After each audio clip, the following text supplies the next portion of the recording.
Pemirsa DPR bersama KPU dan juga pemerintah menyepakati aturan mengenai pemilihan kepala daerah mengacu pada putusan Mahkamah Konstitusi. Sebelumnya, aksi unjuk rasa secara besar-besaran terjadi di sebagian besar wilayah yang Indonesia menentang DPR untuk membatalkan pengesahan rancangan undang-undang Pilkada atau RUU Pilkada. Editorial View membahasnya pada malam ini bersama narasumber kami, ada Mas Suryanto, selaku redaktur pelaksana dari CNN Indonesia. Selamat malam Mas Suri, Assalamualaikum. Sehat selalu Anda. Selamat malam Heranov, Waalaikumsalam. Ya, bagaimana kemudian CNN Indonesia memandang aksi pada hari Kamis lalu, Mas Suri? Ya, bisa dibilang kita cukup beruntung lah kembali melihat sejarah terulang bagaimana massa yang bergerak secara kompak dalam hitungan hari mungkin bahkan tidak kemarin tidak sampai 1 hari bagaimana massa diorganisir secara organik bermula dari media sosial Hmm. eh, itu menjadi sebuah kumpulan massa yang sangat besar di lapangan dan punya satu satu tujuan yang sama gitu kan. Mereka mendesak agar RUU Pilkada yang saat itu sudah dibahas dan tinggal tinggal diketok palukan atau disahkan di sidang paripurna itu agar dibatalkan dan bagaimana aksi massa yang masif kemarin itu bukan hanya di Jakarta Heranov kemarin itu kan, tapi hampir di seluruh wilayah Indonesia, baik di tingkat provinsi, di ibu kota provinsi, dan di kota kabupaten kemarin, semua elemen bergerak dari mulai buruh dan mahasiswa, semuanya satu tujuan, mendesak agar RUU Pilkada ini dibatalkan dan terbukti kemarin itu sangat berhasil dalam hitungan jam DPR langsung mengeluarkan pernyataan sikap dari semula mereka menyatakan bahwa paripurna ditunda karena tidak quorum, lalu akhirnya paripurna dibatalkan dan RUU akhirnya diputuskan dibatalkan karena desakan dari masyarakat yang sangat masif di daerah dan di pusat, sehingga yang kita tahu sekarang memang RUU Pilkada memang tidak jadi dibahas, tidak Hmm. jadi dilanjutkan dan tadi siang kita saksikan bersama tadi DPR sudah menggelar rapat dengar pendapat dengan pemerintah dan KPU melanjutkan proses tahapan pilkada dengan menyusun PKPU dan disetujui. PKPU nantinya bakal disusun atau disepakati berdasarkan putusan MK yang lalu Heranov. Jadi Hmm. ya kita kembali lagi ke putusan MK bagaimana usia 30 calon kepala daerah itu nanti dihitung saat penetapan calon itu dan eh, ambang batas pengajuan calon itu berubah sesuai dengan putusan MK kemarin, sesuai dengan jumlah penduduk atau jumlah daftar pemilih tetap. Yang kita tahu di Jakarta partai yang mempunyai kursi, partai atau gabungan partai yang mempunyai kursi 7,5% bisa mencalonkan bisa mencalonkan calon sendiri, dan ini seperti yang banyak pakar bilang, Hmm. skenario kota kosong atau skenario calon boneka, skenario Kim Plus kemarin sedikit, bukan sedikit, cukup terganggu dengan adanya putusan ini, karena yang kita tahu PDIP meski tidak tergabung dengan Kim Plus sekarang bisa mencalonkan jagoannya sendiri di pilkada nanti di berbagai daerah, bahkan walaupun mereka tidak masuk dengan koalisi Kim Plus ini Heranov. Baik, tapi kalau kita lihat di lapangan nampaknya ini beragam elemen masyarakat termasuk dari kalangan artis juga ikut menyuarakannya, Mas Suri di depan kantor DPR. Bagaimana kemudian CNN Indonesia membandingkannya dengan aspirasi-aspirasi sebelumnya yang juga tentu mengejutkan dan juga membuat pro kontra di tengah masyarakat? Pasca 98 itu kan ada beberapa aksi besar yang terjadi di Jakarta terutama Heranov ya. Di 2019 saat itu penetapan hasil Pilpres mendapat di Bawaslu, saat itu aksi massa sangat besar sampai malam hari, bahkan sempat ricuh saat itu ya. Hmm. Tapi kan kita tahu bahwa di 2019 itu eh, kepentingannya hanya mewakili kelompok-kelompok tertentu, kepentingan kelompok politik tertentu. Jadi ya memang saat itu bisa dibilang tidak semasif sekarang lah, karena perbedaan tujuan saat itulah. Jadi saat itu masa besar tapi memang mewakili kelompok tertentu. Di 2020 demo penolakan Omnibus Law memang besar, tapi itu saat itu elemen yang banyak bergerak buruh terutama karena punya kepentingan di sini. Mahasiswa juga banyak saat itu. Tapi kalau kita lihat di aksi di demo kemarin Heranov itu semua kalangan karena kita lihat itu kan dalam hitungan jam saja kan. Jadi dari mulai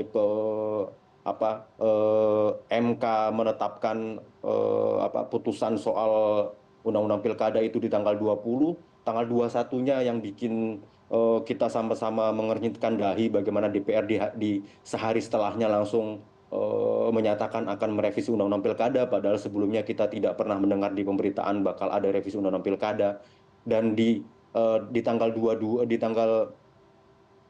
dua-duanya di tanggal 21-nya itu langsung disahkan di tingkat pertama di tingkat panja saat itu kan. Jadi di tingkat komisi saat itu langsung disahkan dan rencananya di tanggal 22 langsung akan diparipurnakan. Di malam harinya itu langsung terjadi gerakan massa yang cukup besar di media sosial, berbagai platform, bagaimana saat itu berbagai pihak dari mulai artis, seniman, politisi pasti, media massa, komika terutama yang kemarin banyak bergerak juga. Dan kebetulan malam itu kan ditemukan sebuah kesamaan simbol Heranov dalam bentuk video dan foto Garuda Biru peringatan darurat. Jadi ada sebuah kesamaan tujuan, ada sebuah kesamaan sikap di malam hari itu bahwa besok akan turun di jalan kalau memang ini akan tetap disahkan. Makanya pagi harinya itu langsung ramai di sekitar DPR, jalan langsung ditutup.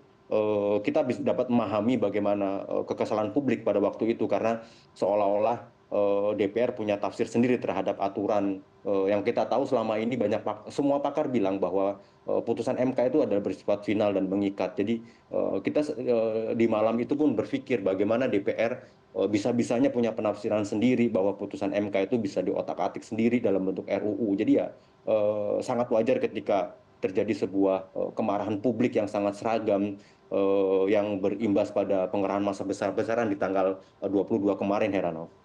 Baik, kemudian yang juga menjadi perhatian Mas Suri ini cukup menarik ya, ketika demo berlangsung, kemudian publik juga ingin tahu bagaimana kemudian aktivitas dari keluarga penguasa.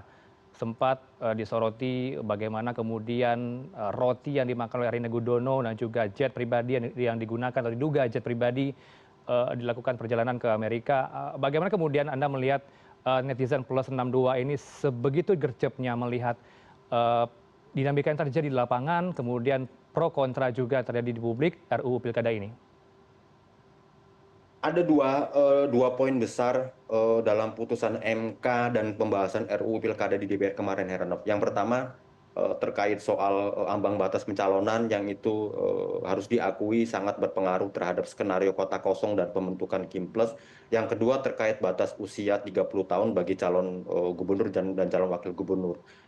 Kalau kita lihat pencalonan ambang batas itu kan memang sangat berpengaruh terhadap partai yang tidak tergabung dalam koalisi Kimples dan partai-partai yang tidak punya kursi di DPRD. Tapi untuk satu poin batas usia itu yang 30 tahun, semua walaupun di putusan MK, di RUU, di perbincangan dalam forum resmi tidak menyebut nama, publik sudah pasti akan menunjuk ke nama putra bungsu Presiden Jokowi dalam hal ini Kaisang Pangarep, Heranov, yang akan diuntungkan dalam putusan itu gitu loh. Karena sangat pas sekali kejadiannya atau runutannya karena Kaisang ini kan saat ini berusia 29 tahun yang saat penetapan nanti di tanggal 22 September karena kan pendaftaran di tanggal 27 dan 29 Agustus, sementara penetapan calon ini tanggal 22 September.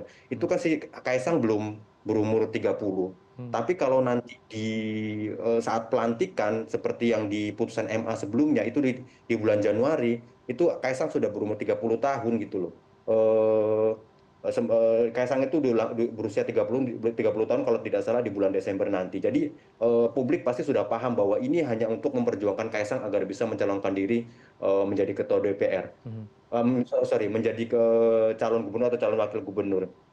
Jadi bagaimana hal yang kontras terjadi ketika tanggal 22 itu, bagaimana publik lagi sedang marah karena putusan itu diotak-atik, tapi Kaisang sendiri sedang di Amerika Serikat istrinya memamerkan bagaimana mereka melakukan perjalanan dengan jet pribadi yang sangat mahal. Hmm. Di sana mereka pamer mengkonsumsi makanan yang sangat mahal, padahal kondisi ekonomi di Indonesia saat ini sedang tidak baik-baik saja. Hal ini tentu menjadi sangat kontras dan ini menjadi sebuah bumbu politik tersendiri, terutama di media sosial, Hmm. yang sampai sekarang mungkin masih disoroti bagaimana perilaku-perilaku anak-anak presiden ini, Heranov.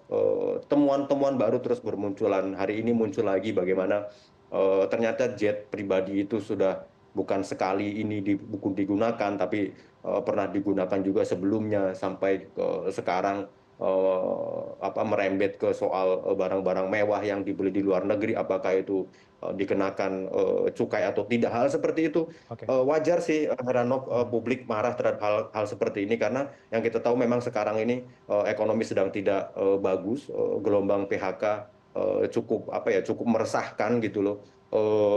Dolar juga masih terus belum rupiah belum menunjukkan tanda-tanda penguatan yang signifikan sampai sekarang gitu loh. Baik. Jadi wajar ketika Hmm. publik marah dan mengaitkan hal ini dengan Kaisang Pangarep putra Jokowi, Oke, Heranov. DPR dan KPU memang sudah adopsi putusan MK ya dalam PKPU nanti. Kita tetap kawal, media tetap kawal bagaimana pendaftaran tahapan pilkada serentak akan dimulai pada tanggal 27 hingga 29 Agustus mendatang. Terima kasih Mas Suryanto untuk pandangannya di Editorial View. Mas Suryanto, redaktur pelaksana dari CNN Indonesia. Selamat malam. Assalamualaikum. Waalaikumsalam, selamat malam, Heranov.